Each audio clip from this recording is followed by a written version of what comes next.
Bar do Vaz. Oferecimento Ford Recall Veículos. A Força chegou. Uma empresa do Grupo Recall. Sim, tudo bem. Ok.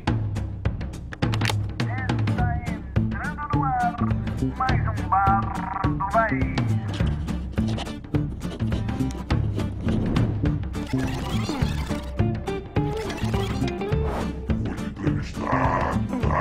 Eu vou te entrevistar.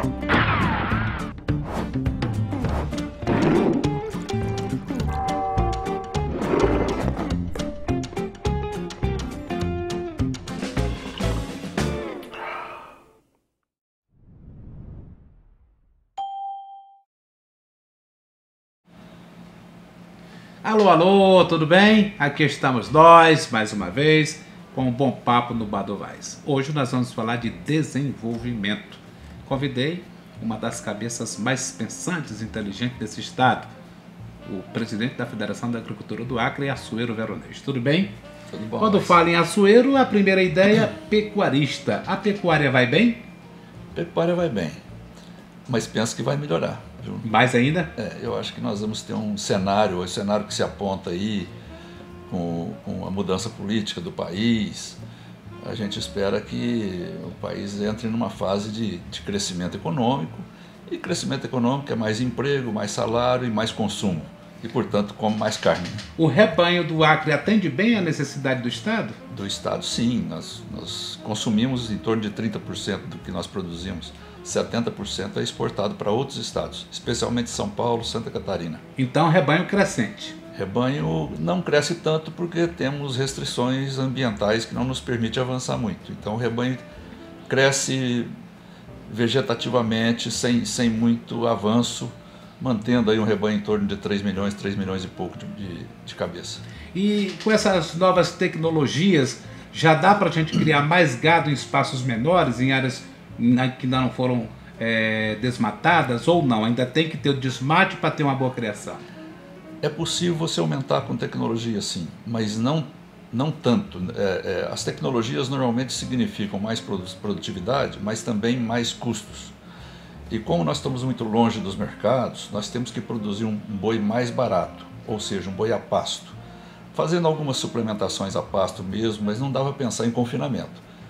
Quem faz confinamento no Acre, onde você não tem subproduto para fazer ração, seja derivados da soja, do milho, etc., isso tem que vir do Mato Grosso, então tem um custo alto. E depois tem que vender essa carne em mercados como São Paulo, o que é muito longe, custo alto. Então isso nos tira, essa equação não fecha, nos tira do mercado. Em termos de qualidade, ela consegue competir com os outros mercados do Brasil? Acho que compete muito bem, até com alguma diferença favorável. Porque o boi a pasto tem a vantagem de ter mais sabor na carne. A ração sempre tira um pouco do sabor. O risco é mínimo para a saúde, para problemas de saúde? Também, mas hoje essa questão está muito controlada pelo Ministério, pelos fiscais, não há tanto problema como vaca louca, esses negócios. Eu acho que o gado a pasto é porque mantém a sua originalidade, né, da alimentação de capim. É a mesma coisa, mal comparando, mas um frango caipira com um frango de granja. O frango de granja come a ração e, portanto, dá um sabor diferente na carne, que não é aquele sabor tradicional de um franguinho caipira. Você acha que a questão do controle da febre aftosa continua ativa aqui no estado? A gente está bem ou a gente tem risco de voltar a um controle? Não está tão bem, poderíamos ter feito mais, mas agora nós precisamos botar o carro no leito da estrada, porque o que acontece? O governo brasileiro lançou um programa recente agora, que é o Plano Nacional de Erradicação da Febre Aftosa. O que acontece? O Brasil quer ficar livre de aftosa sem vacinação, acabar com a vacina. Porque a vacina sempre implica em ter restrição de mercado. Tem muitos países que não compram carne de onde se tem aftosa, se vacina de aftosa. Porque quem vacina é porque tem medo do vírus. Pelo controle de aftosa, não. Não, é porque quem vacina tem medo do vírus. Então o vírus existe, está ali circulando. E isso é um perigo, porque isso pode ser transmitido levado para outros países na carne, principalmente na carne com osso. Então o que acontece? Nós entramos numa nova fase, liderados pelo Ministério da Agricultura, um programa imposto por eles, onde o Acre e Rondônia serão os primeiros a ficarem livres de vacinação da febre aftosa. Isso já a partir da última vacinação que nós vamos ter agora em maio, depois não tem mais. Isso tem um fator muito favorável nessa questão de preço da carne, inserção em mercados novos e mercados muito valorizados. Mas, por outro lado, nós precisamos de um sistema de vigilância muito mais eficiente, muito mais confiável. O criador tem uma culpa nisso também? O criador não, o criador faz a tarefa dele, que é vacinar. O problema é que agora o que tem que ser feito é feito pelo governo. E o governo do estado, agora tivemos a reunião com o Gladys a semana passada, onde fechamos a contratação de 15 veterinários, mais 20 técnicos, tudo. Ele autorizou isso, porque se não autorizasse nós ficávamos para trás. Ficar para trás nesse momento é muito mais complicado. Bom, vamos agora dar uma pausa da pecuária, vamos falar de política. Eu entendi o seu ponto de vista tão polêmico, a sua votação, a sua decisão nas últimas eleições de Sebrae e de FIAC. Você quis dar um recado ali, tipo assim, estou votando no que eu acredito porque não quero interferência do governo, quando você publicamente não votou nos candidatos apoiados pelo Palácio Rio Branco? Bom, um momento para você explicar isso. Eu fiquei afastado do Sebrae, espontaneamente, do Conselho do Sebrae, por mais de 10 anos, sendo que o meu suplente me representava lá, o Dr. Luiz Saraiva. E fiquei justamente pelo excesso de interferência do governo no Conselho do Sebrae. Eu achei que isso ia diminuir e, portanto, eu voltei a assumir a minha vaga. O processo de eleição do Sebrae começou, claro, a articulação há 2, 3 meses antes, entre as federações. Perfeito. As federações tinham um acordo, têm um acordo. Elas se conversam entre si? Se conversam, claro. Nós tentamos trabalhar juntos naqueles assuntos que são convergentes. Então, nós fizemos um acordo de quem era a vez de assumir a presidência do Sebrae, do Conselho do Sebrae. A vez era da Federação do Comércio, que permutou com a Federação da Indústria. E assim fomos chegando para a época da eleição. Quando já estava afunilando para a época da eleição, já a abertura das inscrições, aparece uma candidatura alternativa que era da Federação das suas associações comerciais. A associação comercial estava saindo da presidência, através do Jurilante.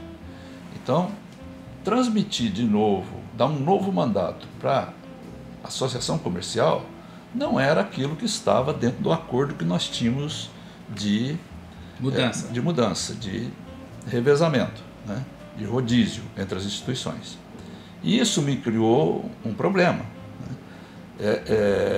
Fomos para a votação, eu até lancei meu nome como alternativa para tentar acabar com a polarização, porque naquele momento havia já um desejo do governo, do novo governo, de eleger uma pessoa afinada com ele, e não a Federação das Indústrias.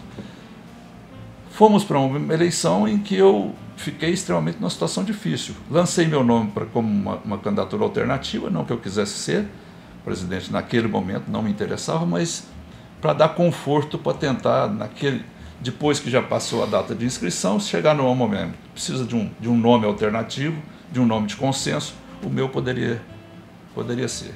Isso não foi possível. Não aconteceu, tanto que eu retirei minha candidatura na véspera. E aí na eleição aconteceu aquilo que todo mundo sabe, quer dizer, empatou na primeira rodada, porque eu me abstive e acabou dando 7-7. Eu achava que não empatava e acabou empatando. E eu tive que decidir, o voto de Minerva era meu. Na segunda votação? Na segunda votação. Mas você usou da estratégia, não? Eu usei da estratégia, porque eu tinha um acordo com as federações e tinha um compromisso também com o palavreado com Gladys. Com Gladys, porque nós apoiamos o governo, nós apoiamos em toda a eleição, em todo esse processo. Nós Você também, a sua federação também quis a mudança, né? Apenas isso, mas quando não aconteceu, sobrou para eu decidi por quem? Eu decidi pelo lado do governo, eu votei no Guerra. Só que houve uma mudança de um voto que era uma segunda rodada, uma pessoa de uma instituição que tinha votado de um lado, mudou o voto para o outro lado. E isso acabou ocasionando a derrota do governo e a eleição do... O voto do Minerva ficou com você e você decidiu votar em quem? No Adriano? Não. Não? Eu votei no Guerra. A primeira votação era para Guerra. Na segunda. Na primeira eu me abstive. Sim. Na segunda eu votei para Guerra. Ah. Ou seja, atendendo a um pedido do governo. Se não houvesse... E a decisão era minha, eu decidi a eleição. Só que um dos votantes, um dos conselheiros, mudou o voto. Acho que Na dois, segunda, não? não, só um. O FAC mudou Só e o FAC. depois o Sebrae Nacional, não? Não, Não. o Sebrae manteve. Uhum. Apenas a UFAC. Isso virou o jogo. Aí voltou para você decidir em quem? Não voltou.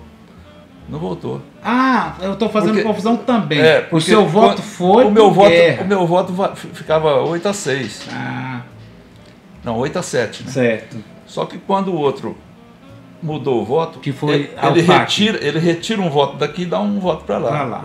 Equivale Que é a o valor 2. de 2. Equivale a 2. Tá certo, aí mudou. E foi isso que decidiu, mas não que eu queria derrotar o governador, Não foi isso, imagina. Eu trabalhei muito nessa eleição para eleger o Não era Gladson. agora que você ia derrotar. Eu ia derrotá-lo na eleição de Sebrae. Mas Não ficou tinha. um mal entendido entre você, representante da Federação da Agricultura, e o governo? Inicialmente eu creio que criou algum estremecimento, mas isso está tudo totalmente superado, já conversamos muito. Não era uma questão política, não? Eu acho que não. Quer dizer, Era a política agora, de identidade. A questão da FIAC, que você disse no início, eu não voto na eleição da FIAC. Né? Porque o Adriano participou de 2 eleições e aí eu exatamente. fiz confusão. Na verdade, a confusão foi de minha parte. Desculpa a você e a quem está nos assistindo. Bom, aí o Gladson surge no cenário novo, dizendo que o agronegócio é o principal foco da administração dele. Você acredita nisso? Eu acredito que será o foco. É uma contraposição a uma política de 20 anos que nós vivemos que tinha como foco a floresta. Ou seja, O excesso de florestania.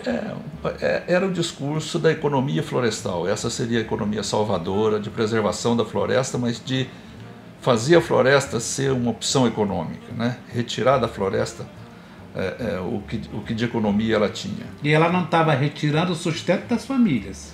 Pois tanto do ponto de vista do extrativismo, que eu acho que não dá para se pensar nessa visão nostálgica que o extrativismo vai resolver alguma coisa que não vai.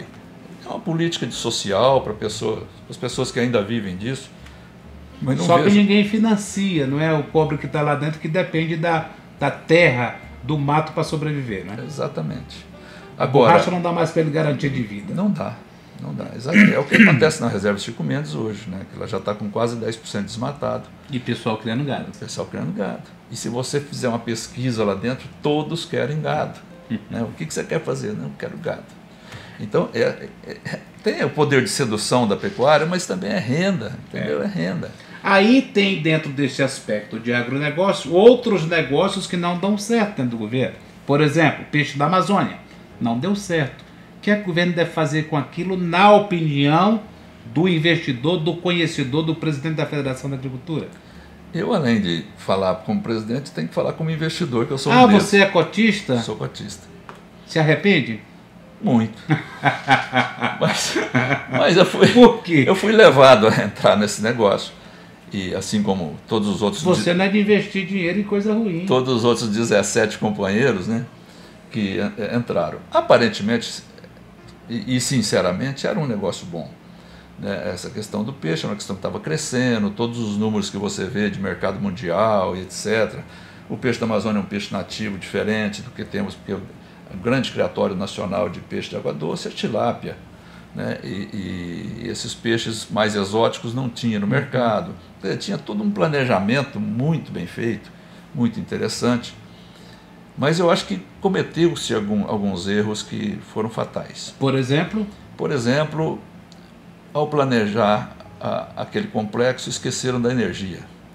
Então, quando acabou o complexo, liga onde isso? Foi ligar. Não, aí não liga, né? Na rede que passa ali não liga. É 220. Então, não é botar na tomada. Aí tivemos que fazer uma rede que vai aqui dessa estação rebaixadora, aqui na saída da cidade, até lá, e isso custou muito dinheiro. Esse muito dinheiro era o capital de giro que a empresa precisava para começar a trabalhar. Aí vocês perderam o capital de giro. Perdendo capital de giro. Então a empresa já começou com dificuldade. Aí teve dificuldade de gestão também. Né? Houve excesso de emprego? Houve uma misturazinha daquilo que é privado com o que é público. Né? Quer dizer, uma gestão aquela ideia que o dinheiro nunca vai se acabar, que o governo vai investir e pronto. Teve uma hora que a gestão era uma gestão privada, mas que tinha um componente público. Então, e aquilo virou uma vitrine política, né? Você sabe quantas vezes foi inaugurado aquilo lá com Lula, com Dilma, com todo mundo. E eu sei que começou a trabalhar já nessa dificuldade. O peixe não saía do tanque, né? E teve outro problema.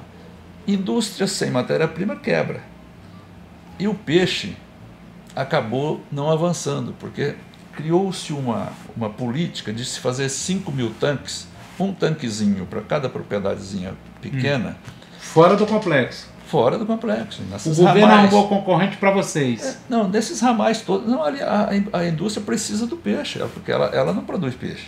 Ela produz alevino para você levar, o particular levar e fazer lá, o produtor rural.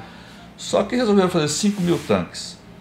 E isso foi espatifando dinheiro aí para fazer esses tanques. Esses tanques não virou nada. O produtor é pequeno, de você é muito alto. Não, esses pequenos pegam lá um pouco de alevino, um pouco de ração, né, na primeira vez, fez o tanque.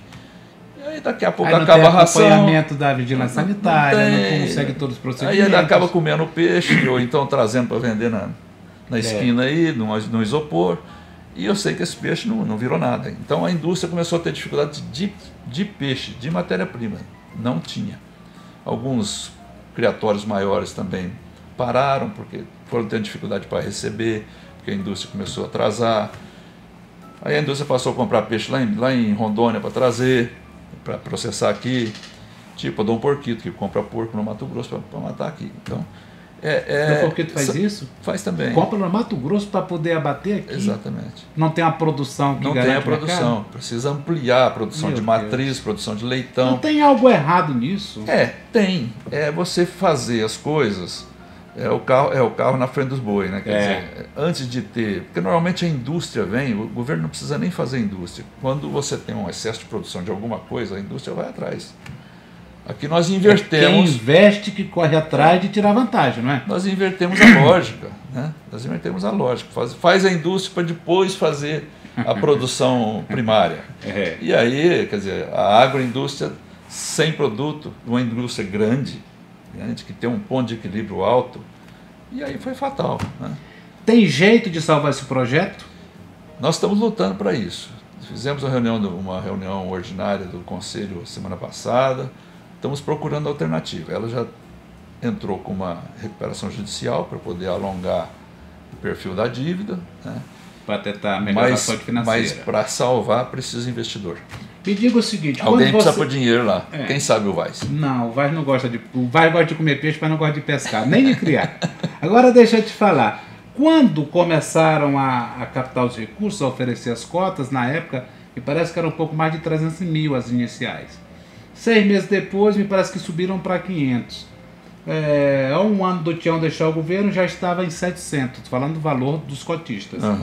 Hoje está avaliado em quanto? Quem entrou com 300, hoje estaria avaliado em quanto essa cota participação? Eu não sei te dizer, porque aí é ações, né? São ações. Não, eu queria saber porque eu queria fazer uma outra pergunta. Aí, ao invés de você achar que ela valorizou, ela não estaria mais baixa do que quando você comprou, mediante as dívidas? Nesse momento, sim. Nesse momento, sim. Ou seja, é prejuízo. Porque ela está em recuperação judicial, a empresa está parada, está inativa. Né? O perigo dela entrar, se não houver investimento nela, geração de capital, alguém aportar algum recurso para ir mantendo o mínimo que seja, para manter ela lá viva, respirando, ela vai à falência.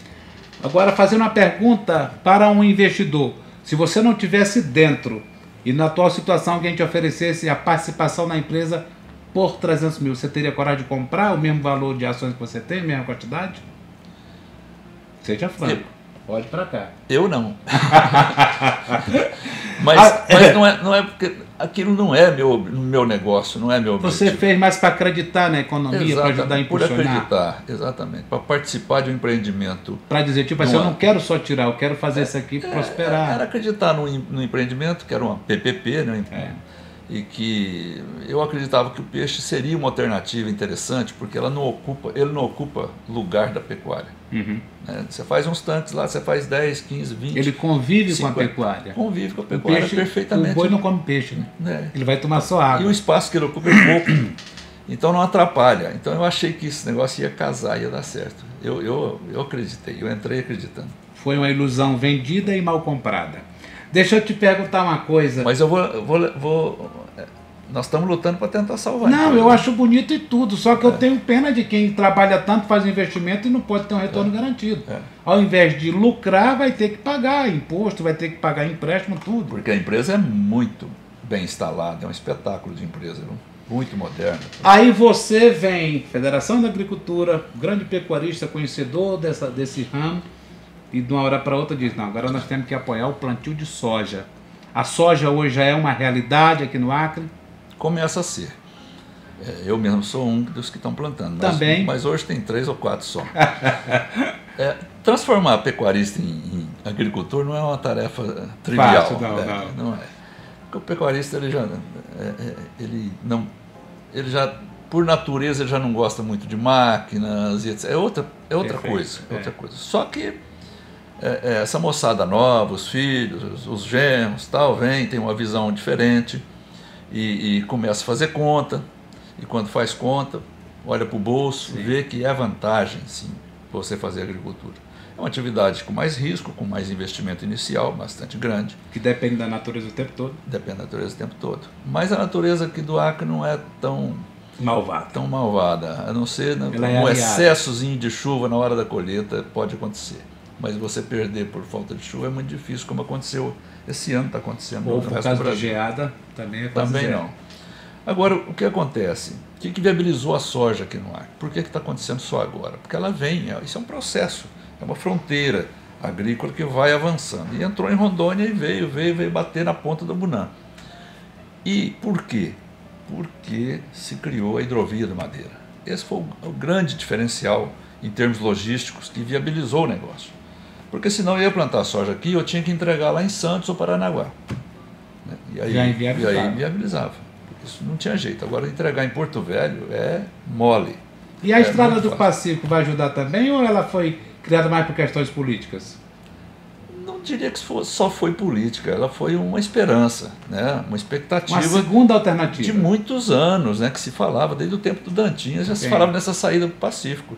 Então é uma expectativa. E eu acho que ainda, porque o mercado é complicado, principalmente com outros países, né? Você tem muitos interesses e tal. Eu estava pesquisando aí para falar com a ministra a questão, por que a Dom Porquito não consegue entrar no Peru? Está exportando para a Bolívia e não entra no Peru. Por que está autorizado nós exportarmos carne bovina para o Peru, mas eles têm que vir aqui habilitar os frigoríficos? Chegar aqui uma fiscalização deles e falar, não, tá ok, não vem. Então tem muitos interesses que atravessam nesse meio. Tem a questão dos Estados Unidos, que vende muito milho para eles, vende muita carne de porco para eles, e por aí vai. É uma guerra econômica. Guerra econômica, exatamente, de grandes grupos e tal, que entram nesses mercados e que obstrui, né, praticamente só compra do Brasil quando não tem outra opção de mercado. Exato. Mas eu acho que isso vai acontecer, é um processo lento. É claro que não poderia acontecer uma explosão. Concluiu a Estrada do Pacífico, agora nós vamos ter uma integração comercial forte, isso e aquilo. Não é assim. As coisas, isso é igual... Agora, de uma hora para outra, aí você vai, prepara tudo, e agora está chegando a ministra Tereza Cristina. É um convite da federação, é um convite do governo, é um convite da classe política, só para me entender esse direcionamento. Foi a iniciativa da classe política, e o governo logo acolheu, e eu entrei por duas razões. Primeiro que é a ministra da minha área. Mas, por coincidência, é uma ministra que eu conheço há muito tempo, é minha amiga. Tem uma boa relação. Tem uma boa relação desde quando ela era secretária de Agricultura de Mato Grosso do Sul. Depois disso, ela já foi deputada federal e sempre muito próxima a nós. Nós sempre tivemos uma interlocução muito boa. Então, é amiga. E aí, eu acabei indo lá a Brasília essa semana, acabei de acertar os detalhes dessa viagem, a agenda, tudo, construir essa agenda. Ela está vindo aqui para ficar 3, 4 horas só. Ela está com 50 dias, lotada, né? 50 dias de governo, com um ministério que ela pegou muito ampliado, muito fortalecido, né? Porque foi para lá a parte de demarcação da FUNAI, do INCRA, tudo que era coisa de outros ministérios. O Serviço Florestal Brasileiro, ou seja, o ministério dela está muito ampliado e ela com muito trabalho, mas ela foi ao outro dia ao Nordeste e agora está vindo ao Acre. Eu achei até... Qual é a agenda dela aqui? Ela vai chegar essa noite, né? E ela vai amanhã de manhã na Federação da Agricultura. Uma reunião mais concentrada. Estou chamando bastante produtores, é um encontro com os produtores. O auditório lá é grande? É um auditório para 100 e poucas pessoas. Certo. Deve lotar. Aí depois... E lá tem um ato político lá, com o governador, com o senador, deputado e tal, né? O deputado Ana Henrique está trabalhando muito nisso. E depois vamos à fazenda, aqui no quilômetro 15 da 364, uma fazenda que planta soja, do Raiolando, onde ela vai assistir um pouco a colheita de soja e vai ter uma coletiva de imprensa, vai ser lá. E já às 10, 10 e meia ela já decola de volta. Eu perguntei isso porque eu queria saber qual foi o motivo que fez vocês mudarem na primeira agenda. Vocês disseram que essa visita em campo seria lá no Jorge Moura, que parece que é um dos que tem o maior plantio de soja. E vocês mudaram de uma hora para outra. Não foi questão política? Que o Jorge chegou a fazer investimento, matar boi, armar tenda para ter uma recepção boa. Você soube disso? Mas já matou boi, assim, antecipadamente? Não sei. Me disseram que ele preparou tudo isso, não é? Estava previsto para lá. O problema era o tempo que ela tem para ficar aqui. Para ir no Jorge Moura e voltar, é 1 hora para ir, 1 hora para voltar. Sim. Já são 2 horas. Ela tinha 3 horas para ficar aqui. Ficar meio apertado. Então era muito apertado, era um sacrifício imposto a ela, né? Vem numa viagem longa, aí chega aqui, pega um carro, né? Vai lá, volta de carro de novo, mais 1 hora para voltar. Então foi para facilitar, ter uma agenda mais compacta, mais produtiva.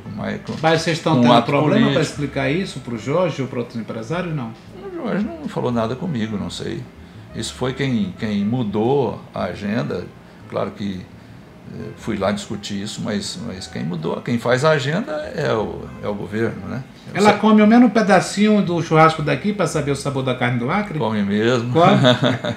Ela é simples, ela era uma mulher de muito costume simples, muito competente, muito dedicada às coisas que faz e muito simples. Sai um documento oficial dessa agenda sugerindo o que os empresários dessa área gostariam de que o ministério dela apoiasse?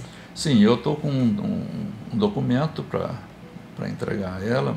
Esse documento será basicamente o que eu vou vocalizar lá na federação, mostrando os principais gargalos que nós temos em cada setor desse, da piscicultura, da pecuária bovina, cada um deles, na questão ambiental, já que tem uma interface com o Ministério do Meio Ambiente também, né, que é um dos problemas, né, que você tocou rapidamente, mas essa questão, o Acre tem um limitante para o agronegócio que é difícil de superar. Nós temos 13% só do estado desmatado, 87% de floresta. E com uma dificuldade hoje muito grande de ampliar esse desmatamento, porque o desmatamento ficou uma coisa... Você está pedindo uma atenção especial para essa área de meio demonizada. Veja bem, como nós temos que tratar isso? Ninguém pode pregar nada contra a legislação. Não é? Óbvio. Todo mundo tem que trabalhar dentro da legalidade. Agora, que nós vamos ter que no futuro rediscutir algumas coisas, como essa reserva de 80% e alguns outros detalhes da legislação, nós vamos ter que botar isso na discussão, na pauta. Tem como desmatar de uma forma correta para garantir meio ambiente, para garantir sobrevivência, para garantir desenvolvimento? É possível? Veja Porque bem, todo mundo diz que desmatar é errado e ninguém quer desmatar nada. ou se produz ou se deixa o mato. As duas coisas juntas não dá para fazer. Quer dizer, você para obter o solo para produzir, você tem que tirar a floresta. Essa é uma realidade.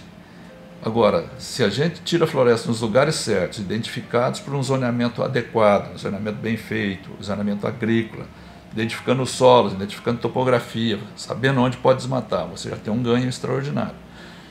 Depois é justo que o Estado faça investimento, estrada, energia, etc., a sociedade pagando por tudo, para depois você não produzir nada em determinadas regiões?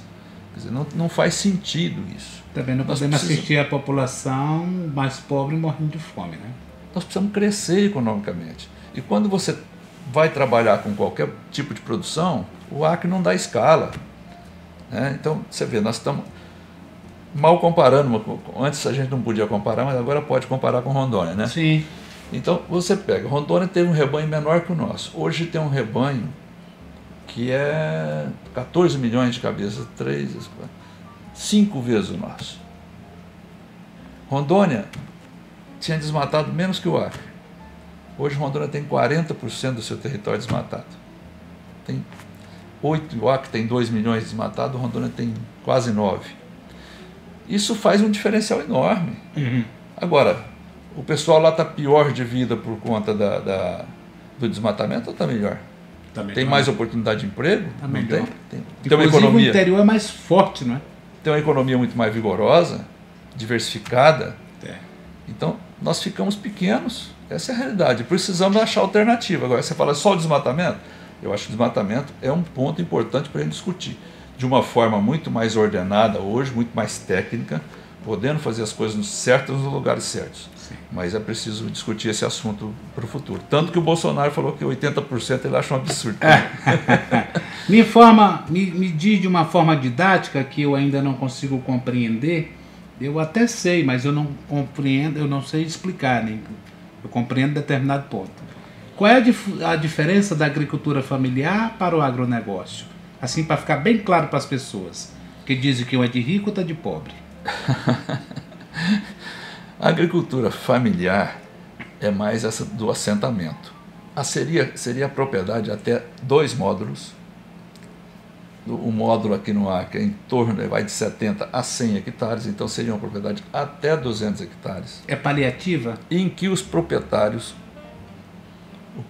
e sua família exercem a atividade, podendo ter até 1 empregado. Se ele tiver 2 empregados, ele sai dessa condição. Ele perde até o financiamento do Pronaf, porque ele já começou a produzir mais e empregar. Você vê que é um paradoxo. Né? É um cabresto, né? Ou não? Então o cara não pode crescer. Se ele crescer, ele perde algumas facilidades puxa a rédea e diz da política agrícola. Exatamente.